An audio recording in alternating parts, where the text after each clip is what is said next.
Welcome back to another edition of Inside Boxing Live. The usual suspects are here with you. I'm Dan Canobio. He is the former ISKA kickboxing champion. He then moved up to 140 pounds and won a world title. Now he's an acclaimed author and chef and a new homeowner, Chris Algieri. How are you, Chris? Man, what an intro! I'm doing well. Thank you. Make me feel good about myself today. And he's now a full-time pundit.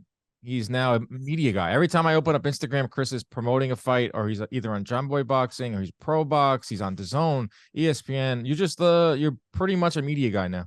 Yeah. I mean, I've become what I hate. It is. I think that's what happens over time, right? I hate what I've become. I hate what I've become. You're on our side. You're on our side. I've interviewed you during your career, and now you're on our side. You're talking. Well, you were one of the only guys I actually liked. So I was actually talking about that yesterday. But in terms of who I like in the media, it's not a lot of people.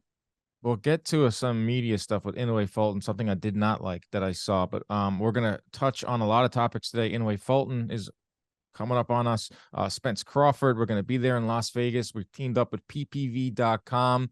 We're going to be giving away pay-per-views, 5 of them, starting on Wednesday. That's huge. We're doing a lot of stuff with them. We're going to be out in Vegas, me, Ronnie, and Chris, doing all sorts of content. We have a really great Spence-Crawford in-ring demonstration coming to you on Sunday. If you go on YouTube right now, you can see our Inoue Fulton breakdown. So there's a lot of content coming your way. I'm really excited to team up with ppv.com for our Vegas coverage. But let's start with this news out of 135, 140. They are pretty much driving the bus in boxing, that weight class. And it's WBC makes Shakur Stevenson the mandatory for Haney. Mauricio Suleiman says that Haney has until July 21st, which is this Friday, to decide whether Shakur will fight, whether Haney will fight Shakur or Prograis at 140. What happens if Haney doesn't answer that bell on Friday? Does anything happen? Like, this is such an interesting move from the WBC, but I do like it in a way because it gives us a little bit of structure, even though doesn't seem like the rules apply to everyone. The same rules apply to everyone with the WBC. Well, yeah, exactly. I'm Tyson Fury. The guy doesn't have to fight for a year. He can go fight basically someone in another sport and go make tens of millions of dollars. Keeps the belt. How does that work out? And now Haney has, a couple days to figure out what he's going to do with the rest of his career. It's wild. That's the real issue.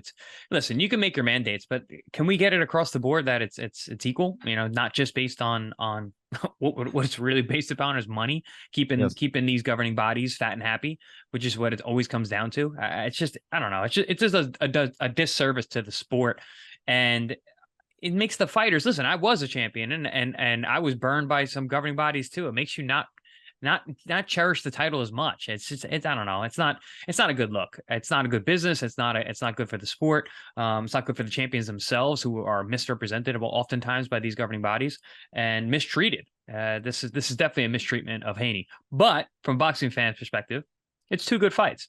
Yeah, I would like to see Haney in both of them. Yeah, it's like we've seen some mistreatment. We've seen some horrible mandatories where you're like, oh, God, really? But at least for this deadline, it's like, all right, Shakur Stevenson versus Haney. We want to see that. Haney versus Prograis may not be number 1 on your list, but I wouldn't mind seeing that at 140. But just to go back to your point, too, with like different rules and fighters being mistreated, it's the very top guys that don't get mistreated. Like Fury, 0 mandatories, which allows him to fight in Ngannou, not title on the line, title not on the line. Canelo, in this same interview that Suleiman did, says that he doesn't have to have a mandatory till March 2024. Where did that date come from? Jamal Charlo has not fought since June 2021. He has not been stripped. So it's very frustrating and really hard for casual fans, hardcore fans, to kind of follow along with these ridiculous deadlines that they set, the WBC. But going back to the main topic, Haney. Should he fight Shakur 135? Should he fight Prograis 140? One thing I do not like, and I'm seeing this on social media, is Haney goes up to 140 to fight Prograis. They've been going back and forth on Twitter. They're talking about an October date, maybe a November date. Seems like that might be the move for Haney. Somehow, this is now a duck. Devin Haney is now ducking guys at 135 to fight Regis Prograis in his first fight at 140, a title fight. A tricky southpaw. that just shows you the health of the sport is in a really good spot, because his first fight at 140 could be against Regis Prograis, where it's not like a soft touch or anything. So I don't understand that. I just think that's fans being fans, because fans, the word fan is short for fanatical, Chris. Fanatical knuckleheads who don't know anything about anything. It's ridiculous. These guys, they love those certain words. Duck. They love ducking. They love ducking. They love calling dick. They love exposed. Robbery. Avoiding robbery. It's so ridiculous. These guys, I mean, listen, he's moving up to 140, first time fighting the weight class, and he's talking about fighting a current champion who's a southpaw and a puncher, who prior to his last performance was the baddest guy at 140. And that's boxing, right? It's what have you done for me lately? And he didn't look great in his last fight, self-admitted by Regis Prograis. But the day before that fight, everyone's like, oh man, he's the most avoided guy. Nobody wants to fight him. Now Haney's going after him, and now it's a duck. It's amazing. It's amazing for a number of reasons. It's like Haney last year was the belle of the ball. He was the guy. He's just coming off of that win over Kambosos. He took less money, even though he really didn't. He went to Top Rank. He gave up a lot of things to get in the driver's seat, beat Kambosos. Not only that, beat him again in Australia. Everyone was looking at him as the example. They were looking at him as, this is how young fighters should handle their business. Now, fast forward, he's getting dragged because he's not fighting Tank. I don't see an offer made from Tank Davis's side. The guy literally just got out of jail. He's not fighting Teofimo Lopez. We don't know what's going on with that offer. What I do like from Haney too is the maneuvering that him and his father have done in his young career. You can't deny that. So if he goes up to 140 and he fights Prograis in his first fight, which a rational fan will say, oh, that is a tough fight, no matter how you slice it, even coming off of Prograis' bad performance in his last fight. So if he snags the title at 140, suddenly a fight with Teofimo next year, a unification bout, becomes even bigger. So I feel like the Haneys have a plan, and he's in the driver's seat. That's what happens when you take risks and you become the belt holder. He may not be the financial guy, because I think that's Tank, but he's a shot caller. Devin Haney's a shot caller, and I don't see any problem with fighting Prograis next. The Haneys always have a plan. The career has been well orchestrated, and even the way he maneuvers in the ring. I mean, it's the whole thing goes together. The way they control the narrative, they get the narrative out there. It's like, oh, he made less money. No, he didn't. He's going over there. He's doing this. He's going to beat the guy anyway. It's like there's all these narratives that could put out there, and they're controlling the media quite well. It's almost like a political move. The way the Haneys are dealing with the boxing world, and I mean, it is politics, but they're doing it masterfully. And like you said, they're in the driver's seat. He's undisputed. He's coming off a win, a very controversial one against Lomachenko, but a win's a win. On the record books that he has a win over Vasily Lomachenko. Can't take that away. It is what it is. Moving forward, so that's a big deal. Yeah, the kid's in the driver's seat. He can do what he wants. He's coming into the new weight class. He's going to be not necessarily the top dog, but he's still a big dog. He's coming undefeated still has his O. Got the undisputed title. Which you'll have to obviously relinquish, and they'll go out if he is to move up to 140, which I think he will. I think he would have stuck around for Tank. I don't think he's going to stick around for Shakur. I think there's a lot of good fights for him at 140. And I said even before Prograis' last fight, I thought that the Prograis fight was going to be the move for Devin Haney. Stylistically, it's a good matchup for Haney. Prograis, even prior to that last fight where he had a lot of trouble with a guy who moved and jabbed and countered, he's had that problem before. It's not the first time that was, I hate to use the word, exposed about Prograis' ability and his technique. Haney would be a good matchup.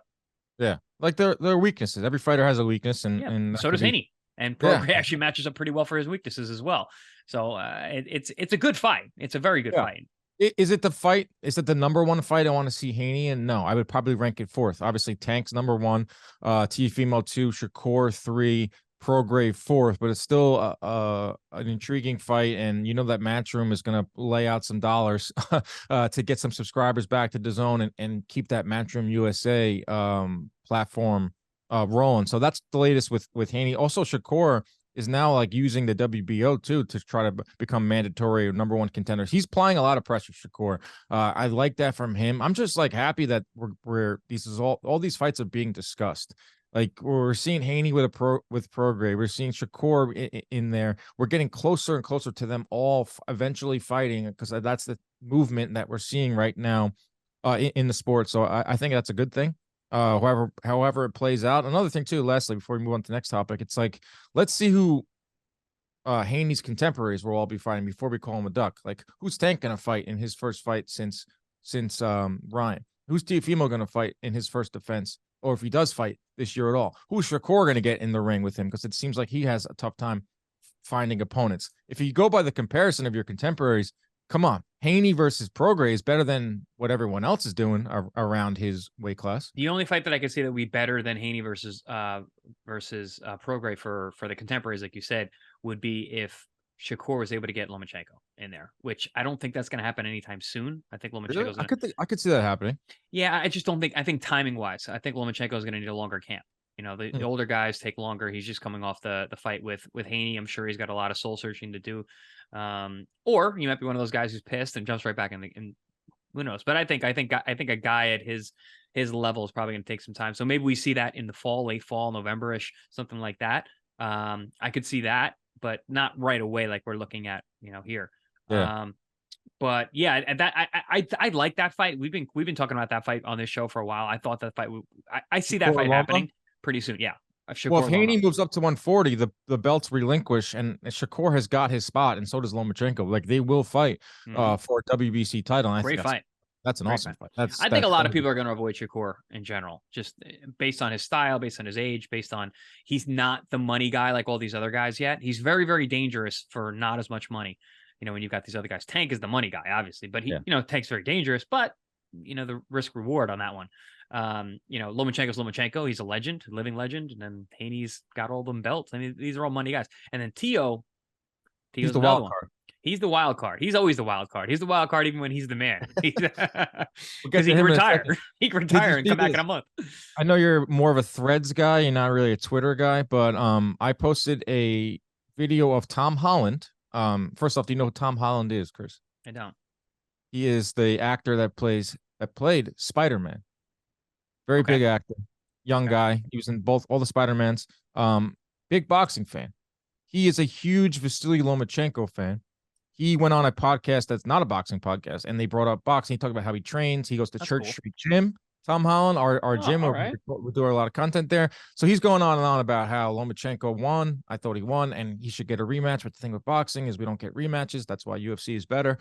Tom Holland says all that. I posted on Twitter, and people are retweeting it like crazy. Devin Haney quote tweets it and says, "I always had a thing for Zendaya. Zendaya is Tom Holland's girlfriend." Oh. Yikes. So that was my day yesterday. I'm in the middle of a love triangle, Haney, Tom Holland, Zendaya, Lomachenko. So a square, a love rectangle. I love how Haney goes right for the jugular.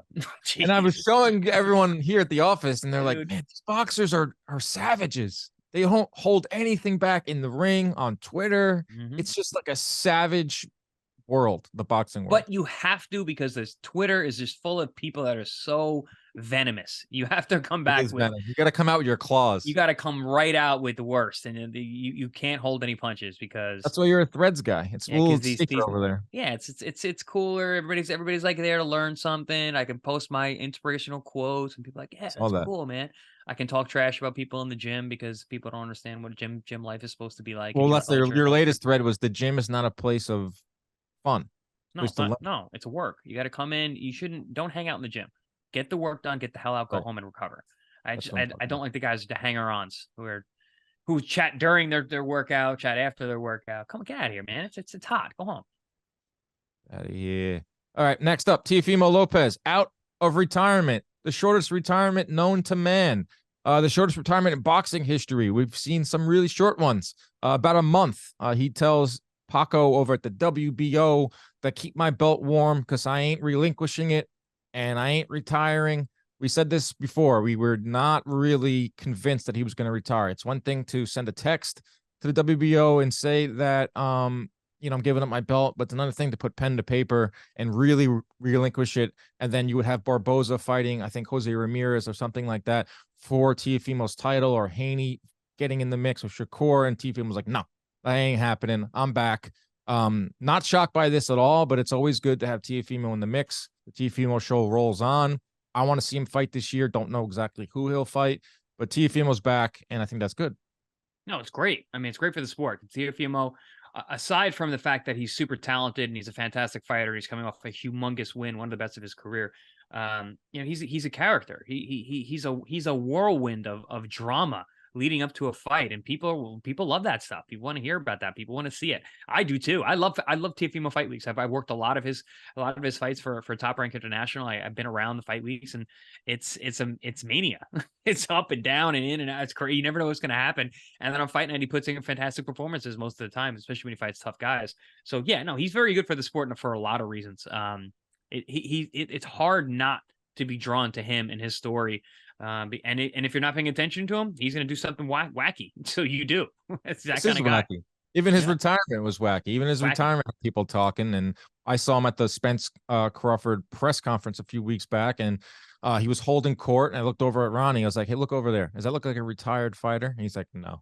He was talking about this guy, that opponent, Tank. He's talking about Haney, and that was the story last weekend. And the boxing news cycle moves so damn fast that we were talking about Teofimo Haney because they were interacting on Twitter.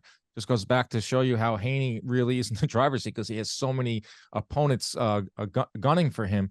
I like a Teofimo Haney fight. I think it could be made by ESPN. Neither of them are pay-per-view superstars. Neither of them are great ticket sellers. So they have similar values. It probably comes down to ego. Probably comes down to what Teofimo thinks he deserves, which versus his actual worth. Or Haney staying, the same thing with Haney as well. I'm the man at 135, and I'm going up to 140. Who knows if that fight gets made? Maybe Teofimo takes a fight with Jose Ramirez, who is ranked pretty high at in the WBO rankings. But Teofimo's back. Will we see him this year? Because his manager, David McWater, had a classic quote. He's not giving up his belt, but he also might retire. So it just shows you, like, those are back to our main point too with the rules of these sanctioning bodies. Different sanctioning body, WBO, same funky rules. So he might retire, but he's holding on to that belt, which sucks for the other guys at 140, but they'll all wait in line because they want to get that belt. He's not retiring. He's coming back. There's so many big fights for him to listen. One of the major reasons that he wanted to retire was money. Where else are you going to make the kind of money that you're right in line to make now? I actually think that Teofimo is probably one of the more underpaid guys at that talent level, but he's got some huge opportunities on the horizon now. Huge. And he can make generational money in just a couple fights with all the names that are swirling around the weight class. I'm not a divorce lawyer, but there were some theories rolling around that he was going to sit out and not make another payday while he's in a bitter divorce, because then he's going to have to share that with the ex-wife. Like, listen, these are just things I read on the internet. I'm in no shape. That's definitely speculation. That's speculation at its finest. Yeah, that's speculation, potentially cap. I would. We don't do cap on this show. It's a no cap show. It's no cap anymore. It's for real show. On God, I gotta stop. What am I doing? Wow. Let's move on. 8 a.m. Chris, Tuesday morning. We have an actual ring walk time. Inoue Fulton is here. This is our last podcast before this fight, but there is a preview on our YouTube page right now. Go check it out. Inoue Fulton, all that is right with boxing, an intriguing matchup. If Inoue wins, you can pencil him in as the number one pound for pound guy, maybe for a few days. If Fulton wins, he jumps into the top 5. Inoue moving up in weight. Will his power translate to another weight class? Fulton, a bigger guy, trying to solidify himself. So many storylines. Great fight in Japan, where it belongs, not here in the U.S., where they actually support these guys. I'm excited for this fight. We'll be up. We'll have a podcast directly after the fight. 8 a.m., Chris. Kegs and eggs. Let's go.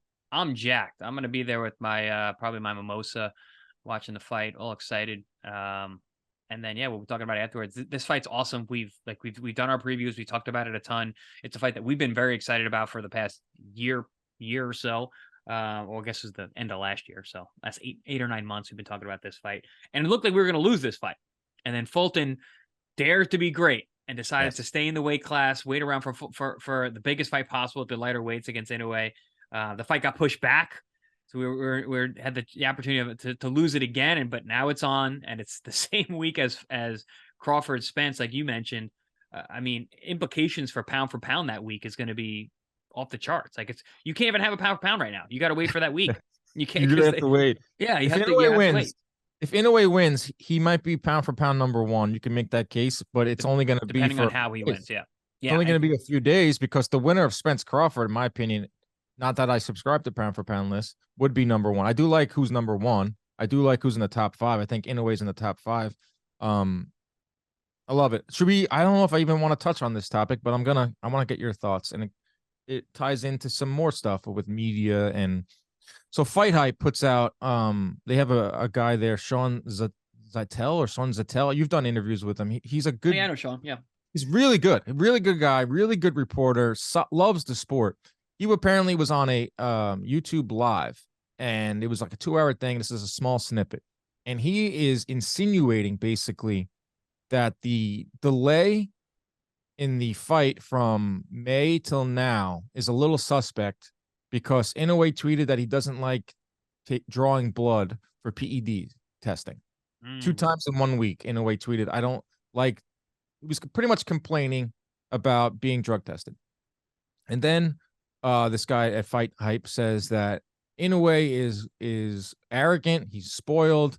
He likes everyone to kiss his ass in Japan. That's why he doesn't leave Japan. I met him here in Vegas, and he wasn't nice to the media. I don't like that aspect of what he was insinuating. Basically, in a minute-long clip, he was insinuating that it's a little suspect that the fight got moved, insinuating PED usage or kind of like dancing around it without any facts.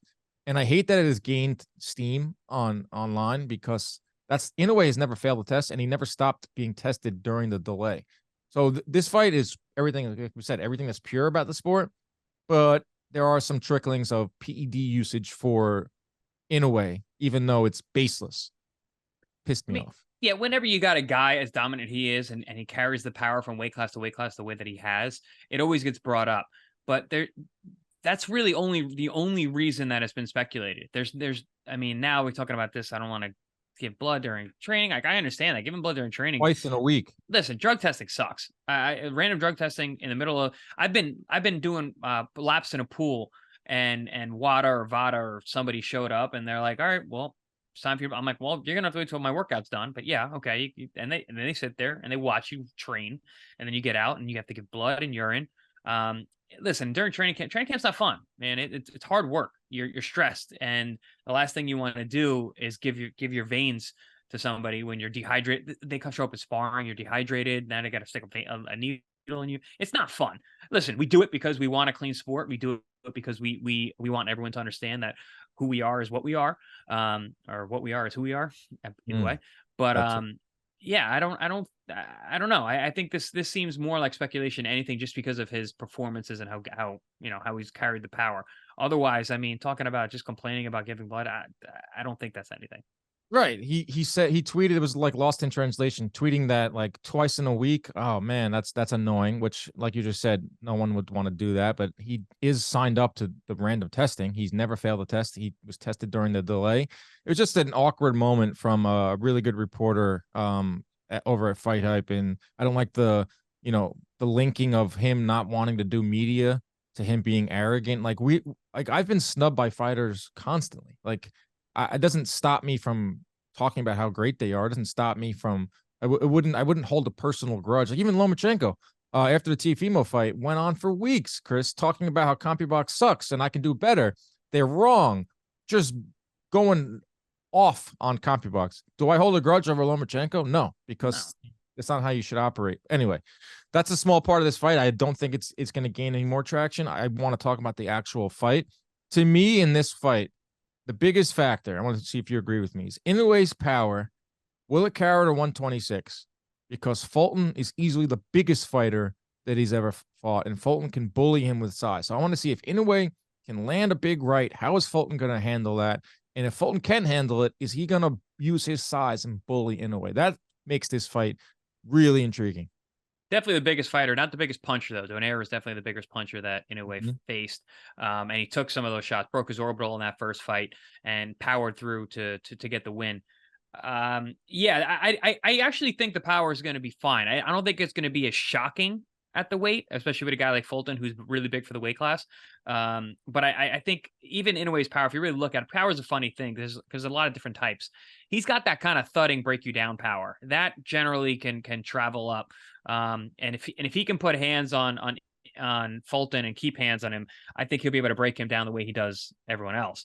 But again, I don't think it's going to be super shocking where Fulton gets hit in the first round. It's like, oh no. So yeah, that I think early on it's going to be really, really I'm going to get on edge, seeing like, all right, how's Fulton going to take the punch? Is the punch going to be there? I don't think it's going to be that shocking early on. I think Fulton's going to be savvy enough to not get hit with anything too big early on. And even when he does, I think he's big enough to take it, big enough, tough enough. I don't know, but you never know. He is the monster for a reason.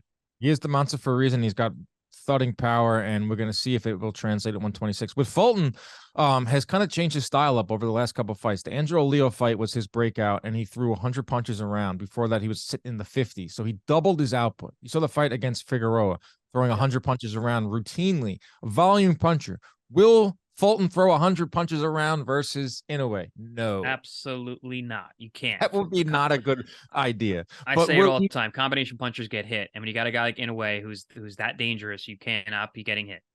Yeah, so Fulton's walking that tightrope, like 60 to 70 punches, maybe 50 to 60 range. He has to win this fight by outboxing Inoue. But it's going to be difficult for him because as a volume puncher now, going up against a really ferocious counter puncher and power guy, it's like a mental thing. Like you have to go out there and take those rounds, but you have to do so being cautious and not overselling. That's interesting too. Well, there's no question. He has to fight a perfect fight. I can see it. I've analyzed both these fighters and watched a bunch of their last fights recently, last week, and going over, paths to victory for both men. I can see the path to victory for Stephen Fulton, but he has to fight a perfect fight because Inoue is a very, very dangerous guy. He's fundamentally perfect. He does everything right. His counters are great. He's got good speed, good hand speed, good combination punching, good body puncher, good counter puncher. He does it literally at all. Stephen Fulton, it needs to be either all the way out on the outside and boxing and moving and using his lateral movement, or all the way inside. Fulton's actually the superior inside fighter. He's fantastic from that little Philly shell where he can roll, and he's got a great uppercut on the inside. He doesn't get hit too much. He lets his hands go on the inside while still being defensively cautious, where Inoue sometimes can kind of freeze up on the inside, not let his hands go or throw one shot at a time. So Fulton being all the way out, using the length and reach advantage that he has over Inoue, or being all the way inside and using his stylistic advantages on the inside, I can see a path to victory. But even with all that being said, he still has to fight perfect, because that in-between range, that middle distance, Inoue is a destroyer. I mean, his power, his hand speed, his combination punching, and then he builds. Once he gets momentum, once he catches you with something, he follows up. He smells blood. He's got blood on the water, and he turns into a shark. Yeah, he's got a lot of knockouts, a lot of consecutive knockouts. Looking at the odds on this fight, Stephen Fulton plus 250 underdog. Are you surprised by that? I think that's wide. A little wide. That might make me dig into my pocket. I might throw a little money on Fulton. Throw a little money on Fulton. As much as I'm saying what I'm saying, I'm like, I see a path to victory. I think Inoue is going to win. That's my official pick. Inoue decision. There will be some moments where Inoue's pushed. I just think he's just too much power, too dynamic, just a little bit of a better talent than Fulton. I think it'll be a great fight. I think Fulton will have a great account of himself. He'll come back to the States with his head held high, and he can go up. And his pocket's a little fatter. Pocket's really fatter. Yeah, my official pick is Inoue decision. But I can see a lot of different things happening outside of Fulton knocking Inoue down or out. Yeah, that would be the most surprising of the group. I also am taking Inoue. I think he really is like that good. I think he's a top pound for pound guy. And not to take anything away from Fulton, I just think that Inoue, I think the Inoue train's unstoppable. I see it going to decision. But yeah, listen, I'm rooting for both men. It would be an awesome upset for Fulton to get it, but I'm going with Inoue. That being said, I still might throw money on that plus 250. Well, that's the thing. It's like, that's how gambling works. Like I tweeted out yesterday, like Fulton 250, sprinkle. Like, no way, Inoue could lose. I was like, that's gambling. Like gambling is like, I think Inoue is going to win, but I'm also going to hedge it with throwing some money on Fulton because that's a live dog, and Spence It's like, I'm also a compulsive, I'm not problematic compulsive. better. I've gotten worse since working here and working with DraftKings. I've noticed. I always bet with I've my taken head, note. not over it. I with my head, not over it. And also Spence is a underdog plus 120. I got on that one weeks ago. I Yeah, think I you got got on that early. I have my DraftKings open right now. I got I it's like a future. I got Spence at plus 110. And right now he's actually wider. I had Spence at plus 110 a few weeks ago, and right now Spence is our producer Robbie, who's sitting in for Ronnie's. Who are you putting money on, Rob? Oh, you just said Spence, right? Yeah. Yeah. I'll take Spence. Rob's taking Spence. Okay, good. I'm now influencing the masses here. What's Spence now? Spence is plus 120. Oh yeah, so he's grown a little bit. A little, yeah. I'm curious because the Showtime show, the All Access is out. Did you see me on it? I did. I mean, you were the star of the second episode. I hope you're Appreciate that, I hope bro. you're getting some greenbacks for that, buddy. Come on, I was man. on for like Did you sign a release? Yeah, I signed an NDA not to talk about it. Oh, okay. I met with all the guys at Showtime. Luckily, there's not a third episode because I would have been the probably took it over at that point. I mean, you basically took over the second episode. It was the talk of the town. Yeah, I agree. I agree. But they're doing a great job. Actually, I wanted to get your thoughts on this before we say goodbye. Spence-Crawford coming up. They are playing nice because they are gentlemen. They seem to have a fondness for each other, a respect level. And Crawford's even saying, like, you don't have to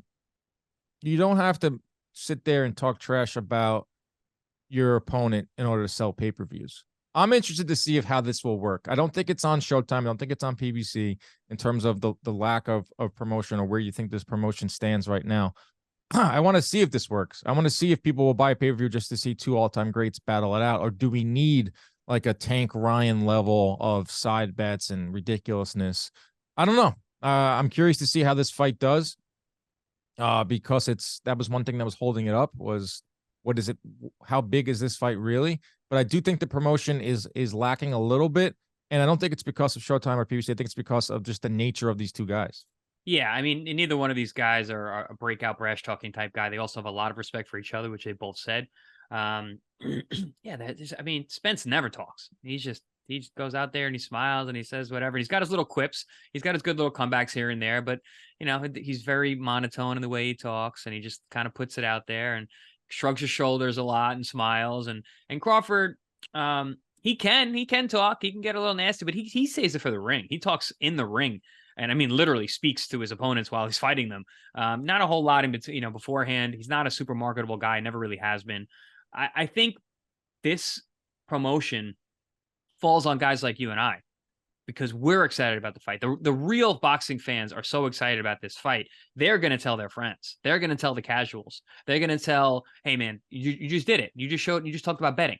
He's like, Who are we betting for? Who's oh yeah, okay. So now you got another person who wants to know what the outcome of this fight's going to be, and I think it's going to fall on the real fans to pull people in, because anyone who knows anything about boxing is excited about this fight and knows how big this potentially could be.